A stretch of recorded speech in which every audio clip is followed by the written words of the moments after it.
We look at web only in sort of two buckets, and I think people like to blend them together, and I like to separate them out. So there's things that we call extensions and extractions, which are taking our own IP on the shows that we either distribute or own, and building other things out of them, right? So those are either derivative products or ancillary things around them that are video. While they may only be on the web, they are about a core piece of programming that's on CBS, and those are core to our business, and we're going to do lots and lots and lots of those. We already do lots of them. The other piece is what I would call web original, right? Something that is originally on the web, it's never been anywhere else, this is what it's built for. We definitely do those things. I mean, I think the biggest success this past year has been Around the World for Free for us, which is a reality show essentially about following someone around the world who has no money to do it. A tremendous success for us with a great sponsor in AT&T. We'll continue to do a show like that and try to find others that fit that kind of success model for us on web original programming. But we sort of put it in two buckets, and I think they have two different sort of value propositions, both for advertisers and for consumers. We're not on the 8-day delay plan that Fox has taken on for authentication. Look, our position there is we have a robust online business in the first 8 days after air. We do not compete with on-air broadcast. We essentially compete with the DVR or catch-up viewing and provide convenience for the users.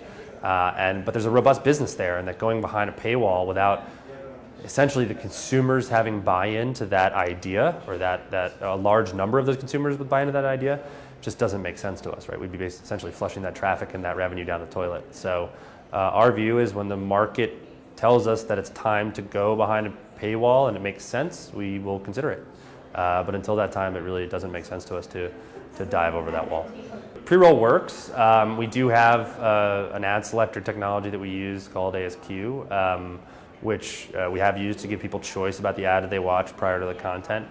We won't run a pre-roll, and look, YouTube's an interesting example there because most of their content is very short form in nature, and we typically don't run pre-rolls on anything less than 2.5 minutes. So you're not finding pre-rolls on short form content unless that content is significantly long enough to what I would call withstand a pre-roll. Someone would actually get a payoff for watching a 15 or 30-second ad. But on long-form content, I think it actually, YouTube doesn't really have any long-form content, so it's really hard for them to play in that space. But for us, I mean, it makes total sense that you would put a pre-roll in front of a half-hour or hour-long piece of content. The idea that the audiences are different, completely different online to on-air or not.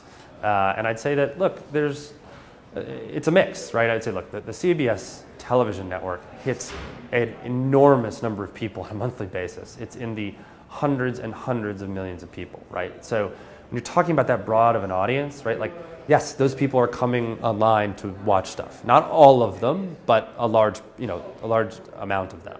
And so the audience that's on our website tends to be younger than the audience that's watching the television programming, but only because that subsection of that audience is coming to watch us. So I would say there's a decent amount of overlap. But again, we're not competing with our own broadcast network. We purposely window the content to be additive, right? If we're taking the same show and we're showing it online, it's never in competition with broadcast.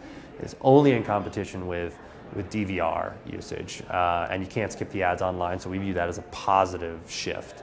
And then the web-only content we're doing is probably targeted at either the fans of those shows that we want to go deeper, or at that younger audience that we think is on our site watching the content. So we're taking those steps very carefully to look at what the audience is and program for them appropriately.